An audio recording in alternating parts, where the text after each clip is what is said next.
The United Farm Workers, also known as the UFW, were a group that transformed into a movement from the 1960s to the 1970s. The group was made up of migrant workers that wanted better working conditions and wages. The leader of the group was Cesar Chavez, and he was able to rally the workers to create the movement.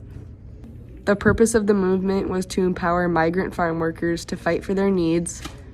The group practiced nonviolent protest to educate members on political and social issues.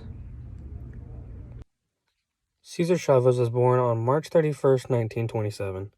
In the late 1930s, his family moved to Northern California because they lost their house in the Great Depression. His family soon became part of the California agriculture industry as migrant workers. At the age of 8, he dropped out of school to help his family in the fields. When he became older, he joined the United States Navy. When he returned from the Navy, he once again started working in the fields. Not long after, he stood up for rights of farm workers and became a huge part of the United Farm Workers movement.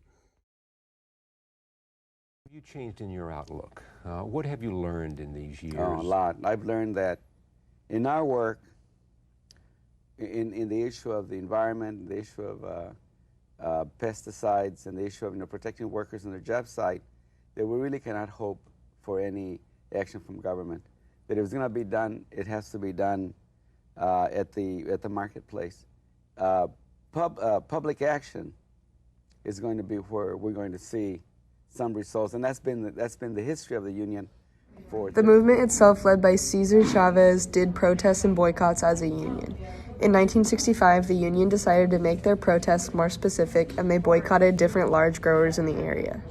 They protested buying certain produce like grapes and lettuce in the Delano, California area. They established boycott centers that organized friendly group unions, churches, and community organizations to not buy grapes, and in turn to join in publicizing the boycott. Through a series of marches, national consumer boycotts, and fasts, the United Farm Workers Union attracted national headlines, gained labor contracts with higher wages, and improved working conditions. During the early 1960s, the migrant workers still faced several injustices while working in the fields. Many of these Mexicans worked under deplorable conditions such as not having water nor bathrooms available during the workday, no job security, low wages, and most harmful, no benefits. After the movement, all these conditions were improved. The large growers began to cooperate with the union, and the lives of the workers were much better. Their homes consisted of tents, and some even lived out of their cars and trucks. Some had to pay $2 or more per day for unheated metal shacks that were usually infested with mosquitoes, and faced discrimination and violence when they sought fair treatment. Attempts to organize workers into unions were violently suppressed. We'll remember for a long time to come. If you don't make it for some reason, which you clearly not, you seem healthy and full of energy, what would you be most proud of, and what would you feel most unhappy about not accomplishing? Well, if I don't make it personally, somebody else will. I'm pretty sure of that. I think what we've done more than anything else, we've been able to get consumers to understand the dangers of pesticides. We've been able to get the public to understand that the workers who produce the food are the ones that really suffer the impact of those pesticides. And above all, we've been able to get a large part of Americans to understand that there are severe problems with the men, women, and children who work in the fields to produce the food we eat. And what about dignity for those workers? Some cases, yes. Although in other cases, not.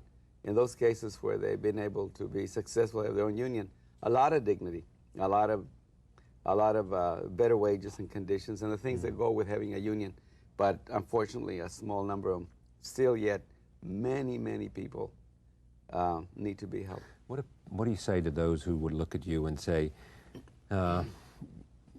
you have been dedicated enough to engage in a fast and risk your life, but the causes that you so dream about are the causes of the 60s and the causes of the 70s, and they're not rallying cries in the 90s?